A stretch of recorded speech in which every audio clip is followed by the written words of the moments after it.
Aldona Kandroškaitė. Kalėdų naktis. Ar žinai, kad kalėdų naktį avys prabyla žmonių kalba? Negali būti. Gali. Iš kur žinai? O žinau, mano senelis, pavalgęs kūčias, visada eina į tvartą pasiklausyti, ką avys ir ėriukai kalba. O tu kodėl neini kartu su juo? Būna šalta ir tvartas toli. Be to, senelis sako, kad patamsyje vilkai puola vaikus. Tai kodėl kiti gyvuliai nemoka kalbėti žmonių kalba? Ogi todėl, kad ne į jų, o į avinėlių ėdžias buvo pagulytas tik ką gimęs Jėzus. Taip ginčijosi vaikai eidami per mišką, jų šneką nugirdo mažas kiškelis, smalsų tutis. Jam labai parūpo sužinoti, ką avys ir ėriukai kalba kalėdų naktį. Netrukus į mišką prigužėjo vyrų. Jie prikirto pilną vežimą eglučių. Vakare išbėgęs pagirin, smalsų tutis be galo nustebo. Visų trobų languose švietė, mirgėjo įvairiausios šviesos. Priliuoksėjęs arčiau, jis atpažino išpuoštas, išdabintas eglutes. Aplink jas sukosi ratu vaikai ir šūkavo: Kalėdos, kalėdos, atėjo jau pas mus. Atsiminė kiškelis berniukų ginčą ir tekinas pasileido prie avių tvarto. Buvo tylu, jokio krapždesio. Tik šaltis gnaibė nosį.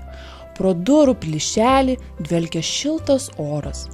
Prisiglaudė ten smalsų tutis ir belaukdamas vidurnakčio užsnūdo. Jau spindi Betliejaus žvaigždė, žvelkite į dangų, pažadino kiškelį skardus ėriukų balsai. Pramerkęs akis, jis pamatė labai skaisčią žvaigždę. Nuo jos į žemę driekėsi spindulys. Ir kaip nustebo smalsų tutis, kai pajuto, kad ir jis gali kalbėti. Tuo tarpu išlindo iš urvo pelė.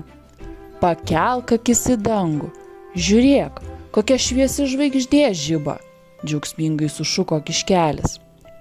Bet pilkoji graužikė tik apsidairė, ar netyko kur katė, ir šūrų šmurkšti rūsi, kur buvus, kur nebuvus, atsėlino katė. Pažvelk aukštyn, žiūrėk, kokia ryški žvaigždė patekėjo, riktelėjo jai į ausį smalsų tutis. Rainoji net nekniauktelėjo ir tepu nusekė pelės pėdomis. Jai terūpėjo jos medžioklė. Bėgo pro šalį šuo. Antai, žvaigždė spindi, užkalbino jį kiškelis. Ojei, kad pašėlo šuoloti ir vyti ilgausi. Vargšelis vos spėjo pasprukti. Uždusęs jis nukurnėjo atgal į mišką. O ten iš tolo išgirdo didžiausią sujudimą.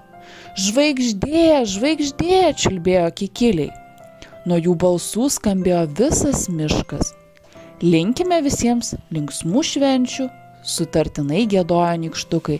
Sveiki, sulaukę šventų kalėdų, ulbėjo gražuolės sniegenos. Danguje žėri kelrodė žvaigždė, džiūgavo eglės viršūnėje voverė. Ji pastebėjo šuoliuojantį smalsų tutį ir liuoktelėjo jam vos ne ant galvos. Ar matai žvaigždę, paklausė. Aš anksčiau už tave išvydau, pasigyrė kiškelis. Dabar jis įsitikino, kad ne tik ėriukai yra vytės, bet ir visi žemės padarai, kurie matė spindint stebuklingąją žvaigždę danguje, gali tarpusavy susikalbėti gražia žmonių kalba.